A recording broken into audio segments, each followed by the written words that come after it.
Okay, Rod, let's play a little game. Match the explorer with the deed. So I've given you a little list there. I'm going to call out a name, and you can guess what it is. It's going to be one of the things on the list that I sent you. Okay. So I'll start easy. Well, easy for Australian listeners. Captain Cook. What did he do? First person to ski alone across Antarctica using only personal muscle power, or map the east coast of Australia. Yeah, okay. Second one is right. It was map the east coast of Australia. All right, cool. Let's go. All right, with Nellie Bly. Nellie Bly. Now, wasn't she? She was I'm going to go Niagara Falls. What do you mean Niagara Falls? What about Niagara Falls? Survived the trip over the Niagara Falls in a barrel. Sadly, not Nellie Bly.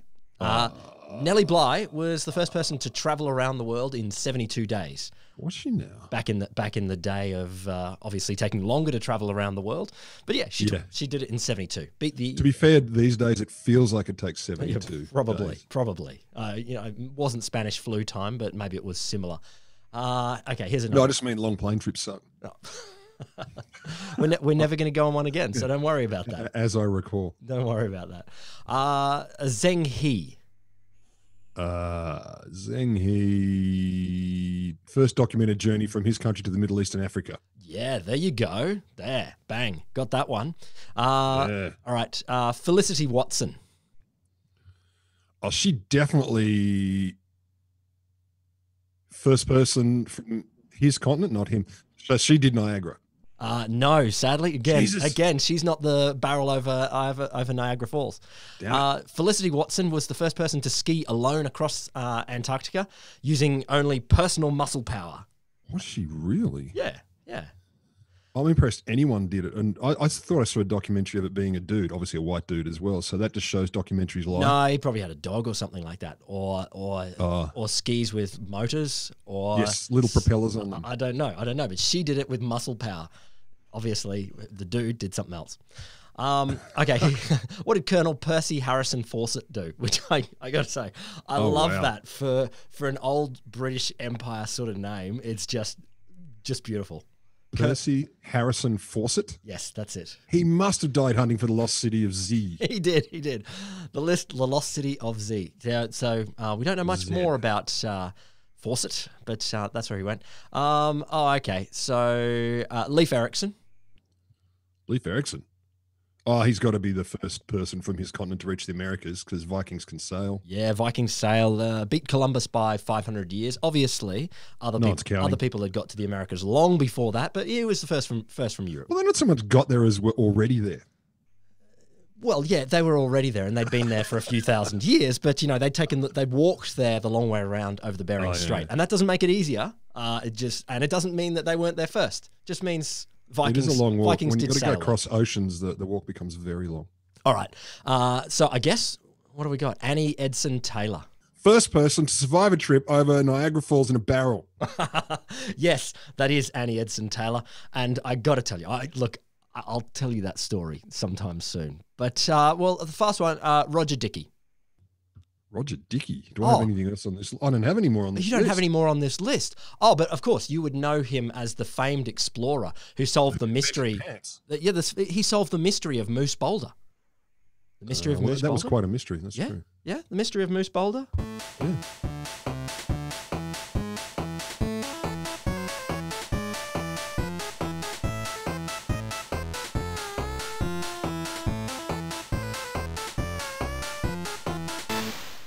Welcome to the Wholesome Show, the science and explorer fanfiction podcast for people who sit up the back of the classroom. In which we ask all the pointless questions, and indeed dumb ones, so you, our very dear listeners, don't have to. We also like to go over Niagara Falls in barrels. I'm really sorry. There's not going to be anything much about going over Niagara Falls in a barrel. The only thing I was convinced of is it had to be a woman. I don't know why. It's just like it's definitely a woman who did this because it just sounds like I wouldn't have the guts. All right, I'll give you a prelude for when I do that episode. Guess her age when she did it. 71. Okay. It was on her 63rd birthday, which... Same age. Same age. Good on you, Annie Edson Taylor. You're a hero. That's awesome. The Wholesome Show is brought to you by the Australian National Centre for the Public Awareness of Science. Is it? Yes. Who are you? Yeah, and I'm Will Grant. Are you? Yeah, and you are? I'm Dr. Roderick Griffin Lamberts. I did a PhD. There you go. Well, I did a PhD. So did too. you, but you never mentioned it. You're so shy. You're keeping your light under shy. a bushel. I don't. It's not a thing. Look at you blushing. That's shy. Oh my God. Will has a PhD. He doesn't like to boast.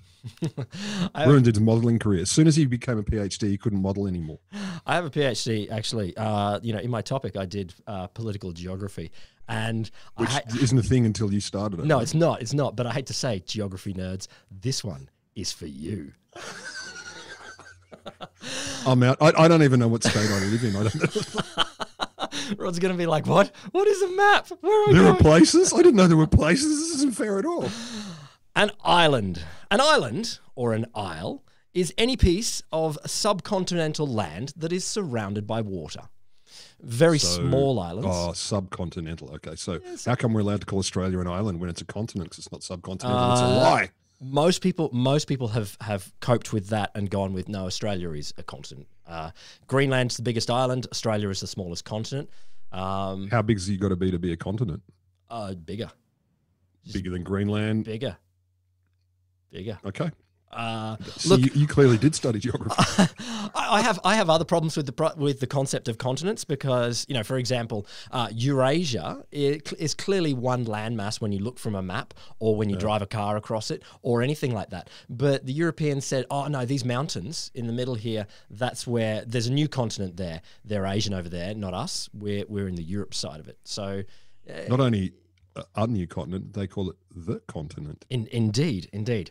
So, look, there is some debate about continents and islands, but in this one, let's take Australia as a continent and Greenland as an island. Not that it's the big thing. Okay, I'm prepared to suspend disbelief and go with them. Very small islands, such as emergent land features on atolls, can be called islets, skerries, cays, or keys. An island in a river or a lake island may be called an eyot or an ait, and a small island off the coast may be called a holm. Sedimentary islands in the Ganges Delta are called chars.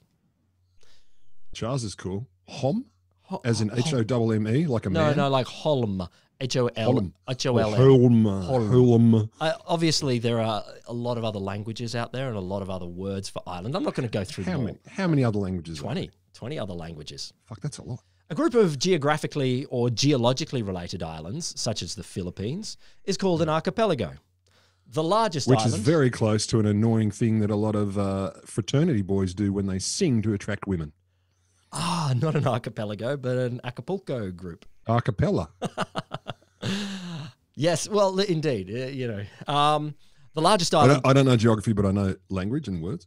Carry on. That's very nice of you. The largest island, as I said before, is Greenland. The largest island in a river. Do you want to guess even the river or where it might Greenland? be? No. It's in the Amazon. Nice. Yes, it is. It's Bananal Island. It's like banana with an L on the end. Bananal Island in Brazil. Bananal.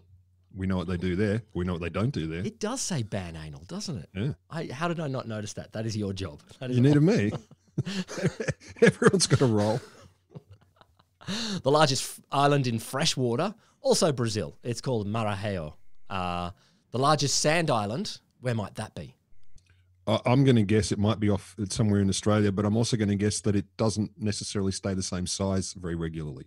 Well, it doesn't change that much because it's Fraser Island. Bit of God's country in Queensland is the largest sand island, which for some bizarre reason is a claim to fame amongst Queensland school children. Like, yeah, we've got the biggest sand island in the world. How come you never boasted about that in your job interview? Didn't you hear me? You must have blanked out for a sec. It's like, yeah, I read your CV, but what else you got? I'm from the state with the biggest sand island in the world, mother. We can be proud of that. Sure, be proud. The island shared by the largest number of countries. Antarctica. Okay, That's a continent. Yes, but there's dispute about who actually owns Antarctica. So a whole bunch of people say no one does. 8 countries say we do. We've divided up. Can't you see the lines on there? And no one else agrees with those lines. So we're one of the 8 countries that have agreed how Antarctica is divided up. The rest say no, it's wilderness. No one owns it. But it's a continent, not an island, isn't it? Yeah, and definitely. So obviously incorrect. Correct answer is Borneo, shared by Brunei, Indonesia, and Malaysia. The island with the highest point? What do you call it? The Rock of Gibraltar.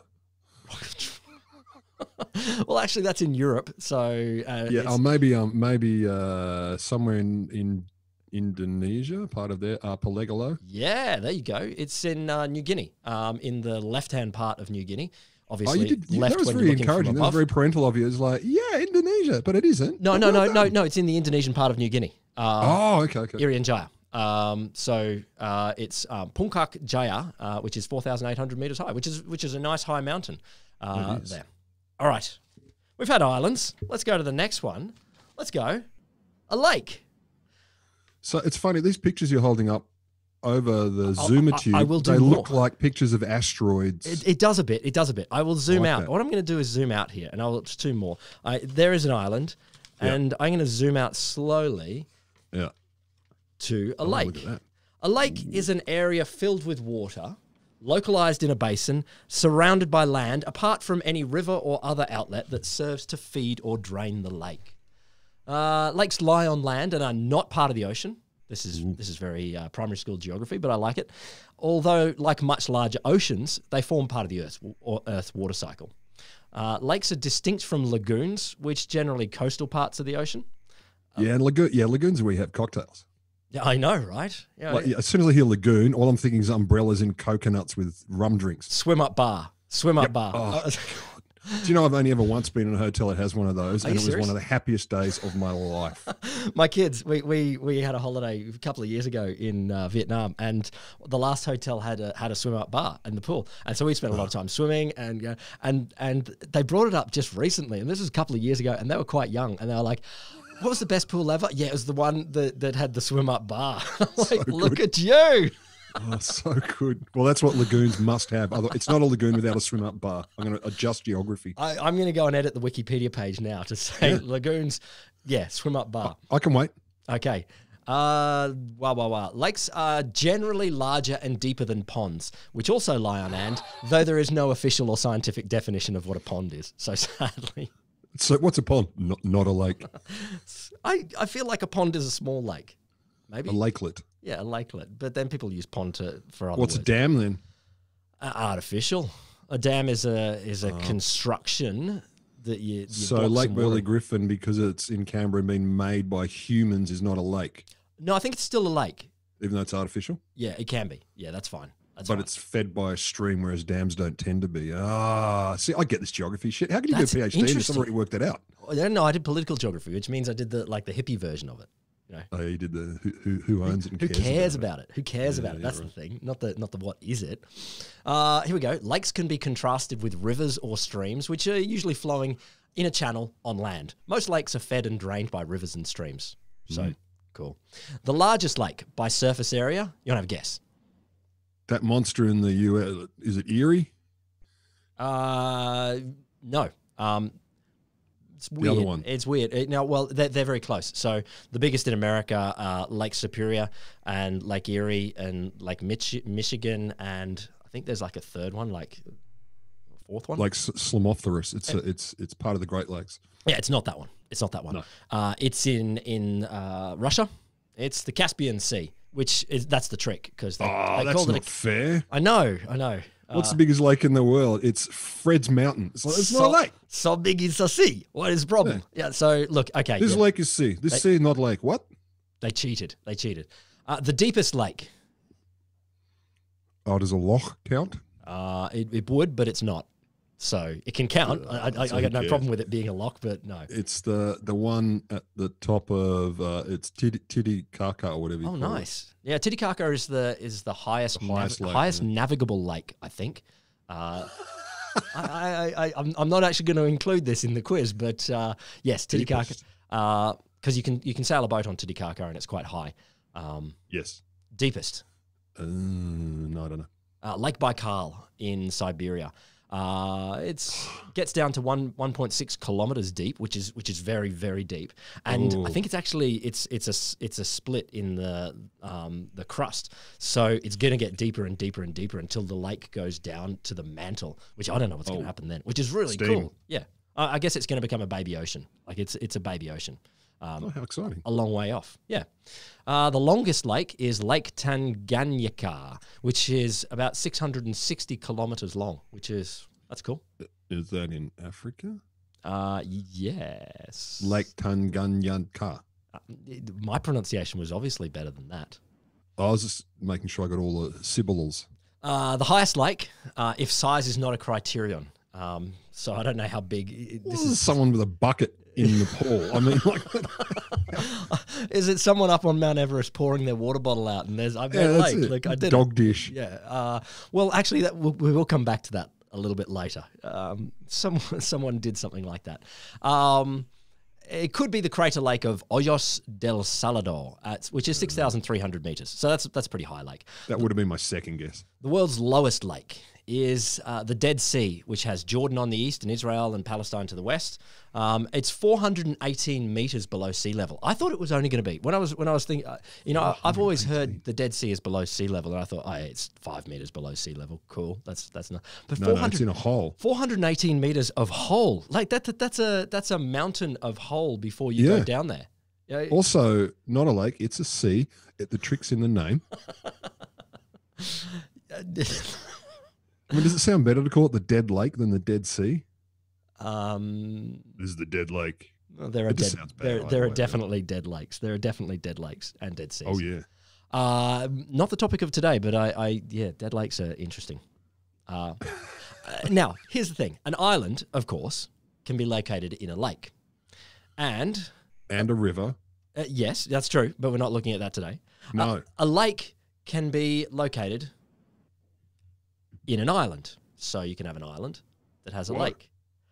And this is the bit where geography nerds, you might start to get a tingling sensation. Because I just want to, before we start tingling, I just want to make sure I've got this right. So you can have a lake with an island, and the island has a lake. Yes, you can. So it's like taking a picture of yourself in the mirror with a mirror behind you. Exactly. Only the water seeing version. to infinity. Now, I'm gonna keep zooming out in these pictures because this is the tingling sensation that geography nerds get, because an island, of course, can be located in a lake that is located in an island. So I'm going to zoom out here. I started here with a little island that was called Vulcan Point. And it is located in the middle of Tal volcano, which is so Vulcan Point Island is an island located in a lake, located in an island which is Tal volcano, which is itself located in an island, which is in the Pacific Ocean. So this I was going to say on the Klingon homeworld with those names, that's what we were getting towards. No, it's definitely extraterrestrial. Not at all. So Vulcan Point was one of the more famous of the so-called third order recursive islands. So this is island in lake, in island, in lake, in island, in ocean. So damn. But in 2009, rumors started circulating of something more elusive. There's not a fourth order. Something. What? Hit the pause button. I have to go away and have a think about that. The fourth order island. I want to read here from the Albert Lee Tribune, 2009. Geography tingle. This is very geography tingle here. So the Albert Lee Tribune in 2009. So it describes a lake, an island in a lake, and within that island is a lake, is an island, is a lake, is an island, is a lake. Isle Royal is a large island, about 207 square miles, in the northwest of Lake Superior. So this is one of the Great Lakes bordering Michigan in North America. A very big lake in the middle of the continent of North America. Hence the name. I know. It's Lake Superior. It's the good one. It's part of Michigan, though it's also close to Minnesota. Isle Royal. Good name for it because it's the largest natural island in Lake Superior. I think it is the largest island. I don't know if there's a bigger artificial one, but it's also natural. So that's nice. Nature wins again. It's made up of several bedrock ridges that run northeast to southwest. There are lakes on the island, and Sissiquit Lake is the biggest. So we've gone Lake Superior, Isle Royal, Sissiquit Lake is the biggest. Now, within Sissiquit Lake is an island called Ryan Island. Now, Ryan Island is a small little island inside the lake, on the island, in the lake, in the island. And on Ryan Island, there's a seasonal pond called Moose Flats. It's not there all the time. Not there all the time. Well, we'll see how much it's there. And in the flats is Moose Boulder. And according to Wikipedia, when Moose Flats is a pond, Moose Boulder becomes the largest island in the largest lake on the largest island in the largest lake on the largest island in the largest lake in the world. So it's geographical turducken. It is, absolutely. It's the geographical turducken. And, I know that Douglas Mawson searched for the magnetic North Pole. And what other great explorers get to the North Pole and the South Pole and Mount Everest? I think Lance Armstrong got there. Probably. Or went over the Niagara Falls in a barrel. But for geography nerds, this is a quest. So Have you been there? Roger Dickey was intrigued. So Roger Dickey, there he is, this guy here. He's a San Francisco-based entrepreneur, loves hiking and weird places on maps. So for him, this is nirvana. There's a possible fourth order island out there, and we could go and find it. So I know what's going to happen. He's going to get there and it won't be the wet season, so he'll only be looking at a third order business and he'll basically kill himself. It's so disappointing. I just like finding extreme features on maps, he says. And he's prepared to travel far and wide to see them for himself. Over the course of his travels, he's crossed the Arctic Circle. He's gone to the westernmost point in Portugal just to watch the sunset in continental Europe. He's also planning a trip to Newfoundland because the Flat Earth Society has said that that's one of the corners of the Earth. So he'd be able to... Have you heard Newfish talk? Do they feel like they're the corners? No. They call it English, but it is so far removed from English that you would think it was potentially almost another planet. Oh, really? No, then I haven't. I haven't heard. Hell yeah, it's amazing that they speak English. It's recognized as English, but it needs subtitles for a standard English speaker. Cool, man. Is it sea captain accent? I mean, that sounded to me very sea captain. That's only one of my two accents. Well, good. I mean, like just a turtleneck jumper and a pipe. Non-racist ones, anyway. I got a lot of racist accents, but you don't use them anymore. No, indeed, that's very good of you. Thank you. I'm a giver. So one day, Roger Dickey's mother sent him an article about Moose Boulder. And, of course, Dickey had no choice. He was already planning the trip. The trip began, as all adventures bloody should. With the first step. Yes, that's true. No, I was going to go more Indiana Jonesy because it began in a seaplane, which it just makes me happy. Anyone who I am not jealous of people in seaplanes. I am jealous that I'm not in a seaplane right now. But seaplanes are the most glorious invention humans have ever created. Like Indiana Jones flew in one. Those bears, like in they had a delivery service by some cartoon. The seaplane bears. Yeah, I agree. I was intrigued with them as a little kid. One of my favorite toys when I was old enough to play with things with batteries was a seaplane that I could put on the swimming pool. Yes. And you'd click it on and the propeller would drag it around the pool and you had little rudders on it. It never flew or anything. It was like a toy boat, but it was a seaplane. And I was obsessed with this toy. The romance Absolutely is there. obsessed. Yeah, I can still see it in my mind. Like, look, this is my vision of the best world possible is when we all live in seaplanes, just going between archipelagos to catch the sun in different places. Look, just like Indiana Jones, Dickey started his trip in a seaplane with his mother. Standard, yeah. Well, Indiana Jones took his mother too. So he really did, but because someone had to make tea for him, iron his satchel. Or maybe she was an adventurer too. Like no. His mother ironed his satchel. Look, I do like the idea of a nice nice. Well, ironed his satchel was never wrinkled, and we never saw him iron it. I think that's proof positive. There you go. Okay, good. All right, just like Indiana Jones finding the Holy Grail with a nice flat satchel. Dickey and his mother got to Isle Royal in the middle of Lake Superior by seaplane. They stayed overnight at a lodge on Rock Harbour on the northern fringes of the island. Then, just like Indiana Jones in Venice, they caught a water taxi to Malone Bay, closest part, the bay that's closest to Sissiquit Lake. So Dickey had brought along a canoe, which they lugged over a few hundred meters of land to get into the lake inside the island, inside the lake. They suffered for this. They did. So we're into the second lake now. Yeah, they're getting to the second lake. We're in Lake 2. Okay. Yeah, Lake 2. Journeying further and further into the heart of darkness. Ooh. They paddled a lonely 2.5 miles out to Ryan Island. Now, Ryan Island it's a densely wooded island. It's about a mile long, so not huge, but not tiny. I mean, a mile is 1.6 kilometers. If you had to hunt for 160 kilometers, you're out by an order of magnitude. Cool. If you had to hunt for a needle in a mile long island, it would be tough. So anyway, humans don't go there very much. But there is a moose, supposedly, and also a pack of wolves on the island.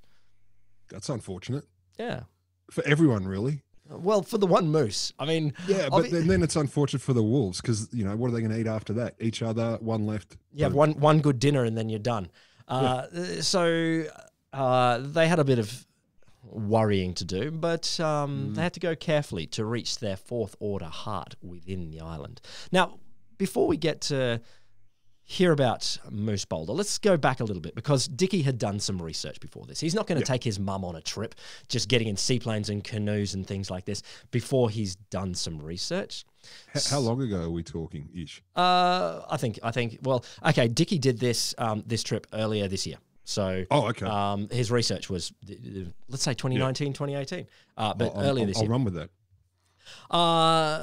So he's a diligent hiker and a thoughtful son, and like all good hikers, he wanted to make sure he had the solid GPS coordinates for Moose Boulder before trying to visit. Now, Google Maps didn't have a mark for Moose Boulder, nor did all of the specialty mapping services that hikers use just to find this search. I mean, so you had to go back into the archives of Netscape maps where they actually had it. Maybe. Magellan. Well, he did do a whole bunch of Internet Archive research. So this is like the Indiana Jones of desktop computing before he left. So I've been actually looking at this map quite a lot on Google Maps over the last couple of days while I'm trying to find can I find Moose Boulder? It becomes a little bit tempting. What are you doing in there, sweetheart? Leave me alone. I'm looking at a map. You can look at Ryan Island. You can zoom in, but a little tiny spot of blue and then a little tiny spot of boulder within the spot of blue on the island. It doesn't seem to come like it. We're getting to the resolution of the maps that Google Maps provides. So no one in one of those Google cars or flying boat equivalents with haven't done cameras. See, this is what Google needs. They need a Google seaplane to go and do all of the islands to find our fourth order island. Yes. So his next move was to turn to fellow hikers and topography enthusiasts who are often probably the same sort of people, not always. But Venn diagram's pretty much a circle. It's quite tight. It's quite tight. He consulted some online forums that had hosted discussions about Moose Boulder over the years. Between all of the sites, fewer than a dozen people had actually discussed the place, let alone been there, and none had actually seen it. Not even those who'd been to Ryan Island and looked around. So things were getting a bit fishy here. They were there in the dry season. But there was a link on the Atlas Obscura website to some precise coordinates. Now, if you want, listener, you can write them down and have a look. But I'm going to read them out to show how precise they are. They are 48.0088 degrees north and 88.7720 degrees west. That's where it is. Oh, not south? No, not south. You can't go north and south. That's not how geography. You've got to go have a north south. That's. Can you imagine that? No, I got the directions right here. 48.3 degrees north, 78.9 degrees south. Yeah, we're lost. No, thanks. That's not how maps work. You fucking idiot! I gave you one shot, and this is what you use as coordinates. There were a few people on Atlas Obscura who had marked in their profiles. So this is a site where people talk about weird parts of the world. And they'd marked in their profiles that they had visited this elusive fourth order island. Now, Dickey had... Lies. Well, maybe, yeah. So who's going to prove him wrong? I didn't see you there. So he found a couple of people who'd said in their profiles that they've been to Moose Boulder, the fourth order island, and he couldn't find out where they were. So what he did is he got their profile pictures and did a reverse image search to see if he could find them on other places. So they put their Atlas Obscura picture, and maybe it's on their Facebook page as well or something like that. So he's hunting around to dig up these people, and he found two people that had social media presences elsewhere that had claimed to visit Moose Boulder. He reached out to them. Nothing but silence. The mystery went deeper. So he kept digging. So the Atlas Obscura page led to a Wikipedia page for Sissiquit Lake. And he went back there, and there it found, in the 2012 edit, someone had put in some information about Moose Boulder. So he thought, you know what, I can dig through these logs. I can find that person. I can find out who added the information about Moose Boulder. And so he contacted them. And they said, yeah, sure. It's in this book, Superior Wilderness, Isle Royale National Park by Napier Shelton. So he got the book. Napier Shelton. It's a great name, isn't it? Napier. Don't you like it? My name's Napier. I'm sorry. Napier's like a good sea captain name for sailing on Lake Superior. You know what you get called for short? Nappy. That's true. Or Pier. Or no, Nappy. If you're my friend Napier, you're getting called Nappy, and it's going to turn I'm sure that skid mark and like oh, that's a terrible name. He enforces that it has to be Napier. Anyway, back to Napier. Or he's Mr. Shelton or Dr. Shelton or something like that. So here the mystery got deeper because Napier Shelton had never mentioned it in this book. And this book was meant to be the Bible of Isle Royale National Park. That's the big island, the little island inside it. Something is a mystery here. Seems like, where is this island? But then, okay, it hit him like a bolt of lightning because there was one piece of evidence. There was a picture of it. There was a picture of Moose Boulder, and someone, helpfully, in the only piece of evidence, had drawn, as you can see here, the nice yellow line pointing to the boulder. Just for those of you who aren't watching us, so there's some water with a rock in it, and someone's taken Donald Trump's Sharpie, but in yellow, and put a picture of an arrow. Yeah, that's it. That's proof positive. Obviously evidence of a boulder. I am convinced that's Moose Boulder. An island. And the beauty of it is, too, you've got no idea of scale whatsoever. Well, yeah. Or is that a tree trunk in the background? It doesn't. That's a tree trunk in the background. It doesn't look very big, and there's some tiny little ferns growing on it. So unless they're like bonsai trees or something like that, it's not overwhelmingly islandish. It is very, very stretching of the definition of island. It's like you can stand on that. I think on 1 foot by the looks of it. If you swim out to it, you could stand on that. But to call that an island, okay, fair enough. I think fast and loose with the definition. I think you should be able to. I'm no geographist, but you know, maybe we should change the definition. You need to be able to have a picnic on it to call it an island. Oh, I like that. Can you spread out a blanket, some nice cheese, a wine cooler, and a couple of chairs, and your dinghy's nearby? Of course, you can. You got somewhere you have to have a mooring point. Yeah, exactly. That's the size of an island. Can't visit it. It's not an island. So sadly, I mean, okay, Moose Boulder, it would be a 4th order IAT or something like that. Yes. It's a grainy little picture, and so he thought, okay, what we can do is we can do a reverse image search on this. And find out where this. However, would you find pictures with water in the background on the internet? No, but well, that's Google reverse image search or the Wayback Machine. It's actually quite good at digging back. Okay, someone has just grabbed this picture from here, grabbed this picture from here. We can go back and find it. So we went to the Wayback Machine and found that there had been a geological research expedition some decades before to Ryan Island, and he got in touch with them. So this was from the Woods Hole Oceanographic Institution, which sounds awesome. Like it's, doesn't it? Like they're, I don't know. Apparently, a really boring office to visit, though. Really? Yeah, Woods they don't Hole? even have free coffee. Oh my god, jerks! But sadly, they'd never heard of it. In fact, the team hadn't actually gone to Ryan Island. They'd just been on other parts of Isle Royale National Park. The photographic evidence that had supposedly come wasn't a photo of an ordinary rock. It was of Moose Boulder. It was just some rock somewhere off the coast of Isle Royale and not of this 4th order island. So Dickey's like, come on, where is my island? For the record, I totally picked that. I'm better at this than I thought.